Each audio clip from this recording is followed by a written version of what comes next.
Hi YouTubers, it's Jimmy Card Collector. I'm doing my post Strongsville show on the pickups and my experience at the show. I had lived in Columbus, Ohio for many years. We had a great local show. Some of the vintage dealers from that Columbus show, a good handful or more, were up at Strongsville. But I had never known about the Strongsville show until I got onto YouTube. I was content with the show in my hometown. Got all the vintage I could want, and it wasn't until a few years ago I heard about Strongsville, so I wanted to go. I could only spend one day at the show, so I got there on Saturday. I go into the show, and the first person I see that I recognize is Orlando from Collector's Dream, and then I ran into two YouTubers that whose show I really appreciate and watch consistently. That is Aaron at Value Vintage and Jason, Everyday Collector. And I ran into them. I introduced myself. They were just standing there, and we talked a little bit. They showed me their pickups, and I told them I was looking at some cash-in cards, and I was just walking around the show seeing what was available, and they were very encouraging, saying the cash-in cards were cool.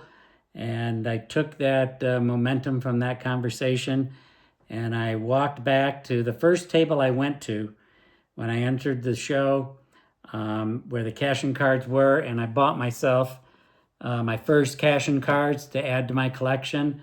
Really excited to add them. I thought they were cool, and I found some that were freshly graded, and proceeded to negotiate and buy those.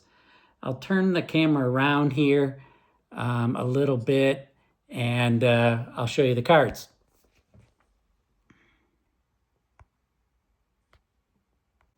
My first purchase was this 1929 cash-in of Pie Trainer in a 4.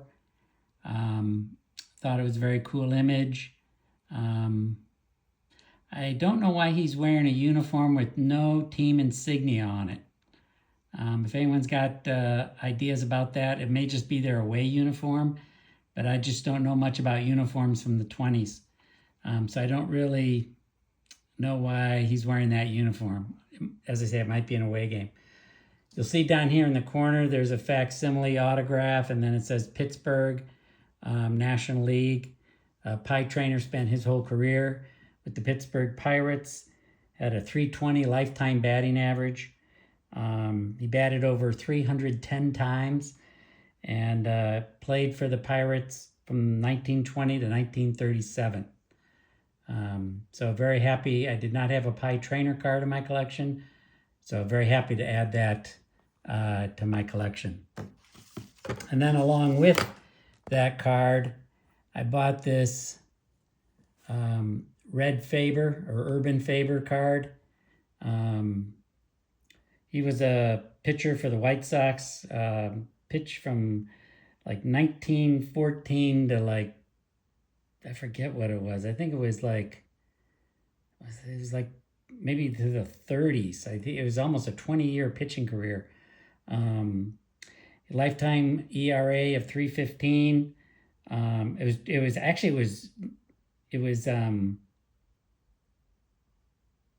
1925 to 1944 was his career, if I have this correctly. Did not have a Faber card. Was very happy to add one to my collection. Again, team insignia, kind of hard to find there. It's in a 3. So those were the 2 cards I bought. I then continued around the show looking for some other cash-ins. I really didn't find any, not many to speak of.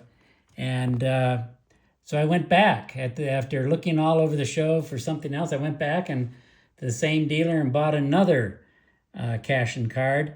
This one of Chick Haffey, Hall of Famer.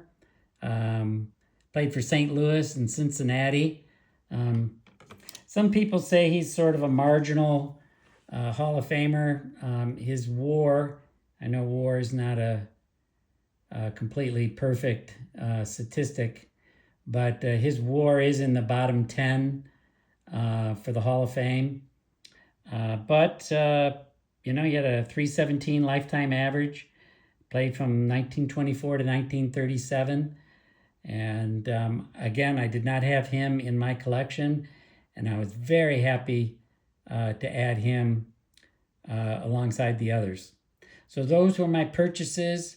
Really enjoyed meeting Aaron and Jason. I think next year I'm going to go to Strongsville again, and I think I'm going to try and stay for the trade night or just the YouTube night, whatever it is, so I can meet other collectors. I had pretty much spent most of my life collecting in, just by myself without really having too many other collectors that I knew. So I get a lot of enjoyment out of meeting other collectors, hearing about what they collect.